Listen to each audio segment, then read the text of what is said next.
Psyche is a unique object in the solar system. To us, Psyche is this really unusual body giving off really unusual gamma-ray neutron signatures. Technically, it's an M-class asteroid out between Mars and Jupiter.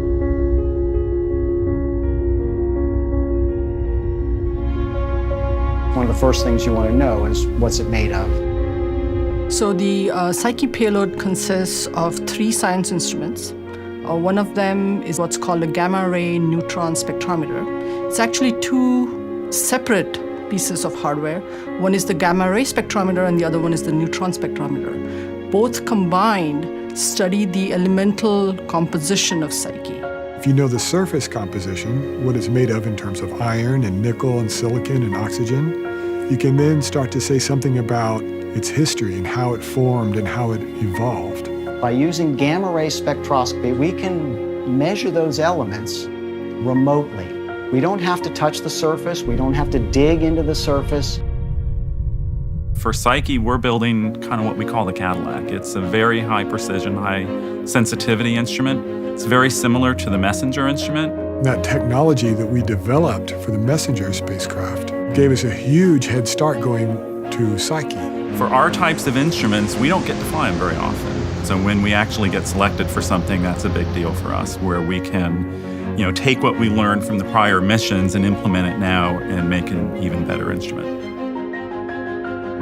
Our instrument is kind of like a camera without a telephoto lens. In order to get our best measurements, we need to be relatively close altitude above the surface. That's what we call orbit D. So we can form maps, global maps, of the elemental composition of Psyche just by flying around externally. You have galactic cosmic rays. That's a fancy word for very fast protons. They come in, they smack a planetary surface, they bust apart the atoms in that surface, all the neutrons rattle around, and as they rattle around, they end up producing gamma rays and neutrons that come out, and the gamma rays have energies, and they're like a fingerprint. So if you get the fingerprint of different energies, it says, is iron there, is nickel there, is silicon, and then how many of those gamma rays tells you how much of that element is there.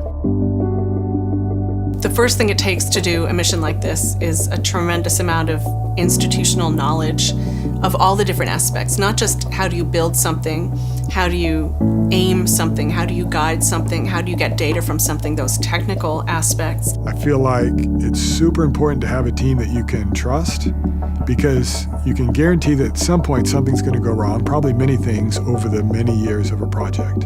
So already it's happened that in my process of learning about the science, I've made small changes to the design to help optimize and help meet the science goals. We're kind of the last instrument to get its measurements. And so there is a sense where you're on pins and needles until you get that data back, and then there's a big relief, there's big excitement, and then you get to work and trying to say, what does all this mean?